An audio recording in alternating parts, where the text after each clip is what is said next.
we start with the NFL draft and one team in particular, the team all the experts are saying had a bad draft, the Green Bay Packers. I won't go that far, but I do believe the Green Bay Packers and all NFL teams, they tell you what they think of their roster. They tell you what they think the direction should be, and they tell you what they think of their quarterback. Teams will tell you what they think of their quarterback in the draft. If he's immobile, more offensive linemen. If he's got a big arm, more skill people, Kansas City. Let's be honest. Baltimore has told you what they think of Lamar Jackson. The running's better than the passing. Tight ends, running game, defense, keep scores lower. That's how we think we can win Super Bowls as he develops as a passer. So Green Bay, and I'm not going to say they had a bad draft. I think you'll be surprised by the end of this segment who I think had an awful draft. But Green Bay did tell you what they think. Not only with their first-round pick in a good division with Minnesota, did they draft a quarterback who won't play for 3 years. Not only did they draft a running back with their second pick, and then 3 of their next 4 picks were interior offensive linemen. They also did not draft a wide receiver. And what is it saying? The new coach, remember Aaron Rodgers wanted a new coach. Aaron, who's passive-aggressive and has struggled in relationships with coaches, with family. These aren't my opinions. This stuff's documented. Multiple family members. Coach McCarthy. Teammates have come out. Articles written. Not my opinion. This stuff's out there. He wanted a new coach, and the new coach is saying, I'm not building around Aaron. We're building around a running game. The new coach is building an offense that's going to look a lot like the San Francisco 49ers. Multiple sets, heavy reliance on running the football and setting up play-action passes for Jimmy Garoppolo / Aaron Rodgers. So you bailed on the last coach, and you got a new coach. And guess what? He didn't want to build around you either. Last coach was more about building around you. This guy's like, no, I'd rather you be Jimmy G than Patrick Mahomes. And you know what else Green Bay was saying by not drafting a wide receiver? 30-some wide receivers were drafted. Green Bay, everybody says they need one. You know what Green Bay's front office is saying and Matt LaFleur? Russell Wilson doesn't have anybody nearly as good as Devontae Adams. He's fine. He makes everybody better. Russell Wilson doesn't have anybody as good as Devontae Adams. And he doesn't. And he keeps getting to the playoffs every year. Carson Wentz doesn't have anybody as good as Devontae Adams. But Wentz and Russell Wilson make every tight end and every wide receiver work. Wentz last year took deck furniture and lawn chairs to the playoffs. And Green Bay's saying, no. Devontae Adams is better than anybody Carson Wentz has, anybody Russell Wilson has. And they're going to the playoffs. We got Alan Lazard. We got Marquise Valdez-Scantling. Got you Devin Funchess. That's enough. That's enough. You don't need any more. Russell Wilson doesn't have anybody as good as Devontae Adams. Carson Wentz doesn't. See, this is the thing when you're passive-aggressive and don't get along with people. It's always everybody else's fault. And Green Bay said, nah, receivers are good enough. Bruh, they're good enough. Now, the interior of the offensive line, we don't think that's good enough. We're going to get you another running back. But you wanted a new coach, and you got one. And the new coach is saying you're going to be Jimmy G more than Patrick Mahomes. That's what they're saying. Because these teams tell you, and this is Matt LaFleur's fingerprints are all over this draft. Because this is the offense he likes. It's not dependent. It can win with Ryan Tannehill. It can get to a Super Bowl with Jimmy Garoppolo. And I think it's very interesting. I mean, listen, Aaron Rodgers last year, 24th in completions, 11th in yards, 10th in touchdown passes, 12th in QBR. That's with a clever offensive coordinator, one of the better NFC running backs than Aaron Jones, Jimmy Graham, and Devontae Adams. That's not good enough. You're not Mahomes. Those days are over. Got a new coach. Numbers went down again. So it's not just they drafted Jordan Love. It's not just they went heavy on a blocking tight end. I mean, go look at their picks. Running back, blocking tight end, interior lineman. They don't think Aaron can match up in the fireworks shows, and they don't trust him. It's not about that. They don't. Nah, we're not going to win that way. We don't think we can win that way. We think Matt LaFleur and the GM think we can win pounding the football, go 49ers. That's what their draft said. A blocking tight end, a running back, and 3 interior offensive linemen. And no wide receiver. They tell you what they think in these drafts, and Green Bay told you what they think of their quarterback. Injuries, getting a little older. He's not Mahomes. Let's run the football more. Play action pass better than dropping back to pass. Pretty obvious what they're saying. Okay, let me shift to this. I think draft grades are ridiculous. Last year, all the experts gave the Raiders the worst draft grade. They had the best draft. But media people are mostly followers, so since your rival does it and your coworker does it, you do it. I don't, and I haven't for a long time. If you just want to go on just, draft picks and you want to try to guess if 4th, 5th, 6th, and 7th round guys and undrafted free agents are going to hit, be my guest. But the accuracy on that is absurdly low. No, what I try to do every year on this Monday is I take your free agent acquisitions. That means guys already in the league. I know what they can do and what they can't. And your top 2 to 3 draft picks.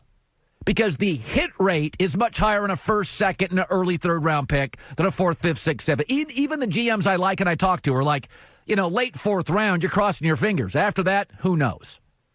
So there's 4 teams I consider off-season as one big grade. Your free agents, who'd you lose, who'd you gain, and what did you get in your first few picks? And there's 4 teams to me that get an A. Tampa Bay is the first. Tom Brady, yeah, I'd say that's an upgrade at quarterback. Then I thought they got the best offensive lineman at the best spot, 13, Tristan Wirfs. Then they get a starting safety and a running back from the SEC. Maybe you've noticed those guys usually work in this league.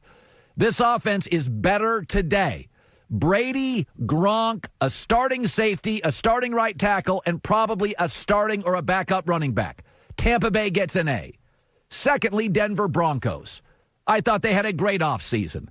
A.J. Bouye at corner, fantastic. Jarrell Casey, an underrated and productive defensive lineman, fantastic. Melvin Gordon, fantastic. And they went and got 2 really talented wide receivers, including my favorite, Jerry Jeudy, and they got a starting center out of LSU and a starting corner out of Iowa potentially. Denver had a massive offseason. A very good offseason. 4 to 5 new starters. If Drew Lock can play at all, this is a really interesting football team next year. I'll give another A to the Indianapolis Colts. I thought they nailed it. Free agency, DeForest Buckner will be their best defensive lineman. They get Phillip Rivers, only for a year, but a much better fit with that offensive line than the previous quarterback. Then, I don't think I've ever met a GM who I knew wanted 2 star players in the second round and got both of them. Jonathan Taylor now with Marlon Mack is an A-plus backfield. Jonathan Taylor's feet and speed are A++. And then Michael Pittman, who he had targeted. Ballard texted me 6 months ago on Michael Pittman. They also went and got a guy that'll start at safety from Utah and their future quarterback in Jacob Eason. It won't start next year, but in 2 or 3. Big arm guy who needed an O-line. He's a perfect fit. That's an A.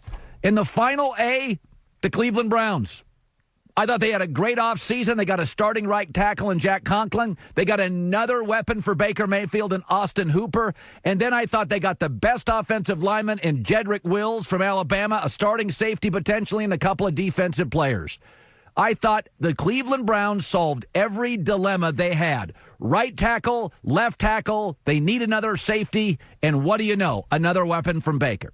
So the 4 teams to me, big picture, that get A's. Tampa Bay, Denver, Colts, Browns. Those are A's. I'm not going to sit here and guess what your 6 rounders are going to do. Who knows? Half those guys don't make the team.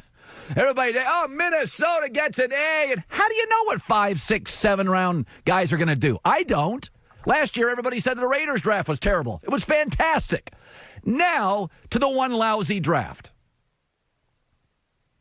People sometimes are afraid to say this, but they need to. Belichick's lousy at the draft. Patriots get an F. Patriots draft, Just say it. 7 different graders gave the Belichick Patriots a B.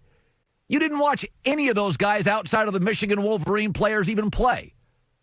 So let me ask you, is the league becoming a playmaker league? I think it's fair to say, who won the Super Bowl? Kansas City. Yeah. San Francisco, Kansas City had some playmakers. New England has no playmakers. All their picks, they didn't get a single playmaker. They didn't get offensively faster. Aren't they one of the slowest offenses? They lost Tom Brady. Their answer was not drafting a quarterback, getting Brian Hoyer. You tell me. This is a franchise. Mel Kiper gave nobody worse than a C. Pro Football Focus only banged on one team. Why can't we just say it? New England doesn't draft well. They don't. The draft, they got Tom Brady in. That was the great draft, right? The other 9 picks in that draft couldn't play. They got a guy named Jeff Marriott. He vanished. He was positionless. He's the Kaiser Soze of draft picks. Nobody knows where he went. He literally had no position. I looked it up this morning. I looked up his NFL career. It's like he never existed. They had 9 other picks outside of Brady. None could play. Why did Tom Brady leave? They don't have weapons. They didn't get one in the draft. I thought it was really cool that Belichick had his dog sitting at the table. Awesome. Fun optics. I don't care. They lost their kicker. A star kicker. They went cheap on a kicker. They lost 2 very productive linebackers, a Hall of Fame quarterback. The only thing they signed in the free agent period was Marquise Lee, a wide receiver that can't stay healthy. Just say it. They don't draft well. They haven't had a Pro Bowler on offense drafted since Gronk. He's now out of the city and a 1 year from being out of the league. This is why Brady left. They can't get weapons. You look at their draft pick. It's a bunch of defensive guys that will disappear into Belichick's system. Where did they get athletic offensively? Because now they got Jared Stidham. He's not exactly Lamar Jackson. He's not exactly Russell Wilson. He's not exactly Patrick Mahomes. He's not exactly Aaron Rodgers, Carson Wentz. He's not Matt Ryan, Jared Goff. I don't think he's Matt Stafford. You got him no weapons. So just say it. They're not good at the draft thing. Great. There's great businesses have holes. I thought New England's draft stunk. God, we really need some dynamic playmakers. You know, because Kansas City's got 11 of them. Let's not address it. Okay. Great. Super duper.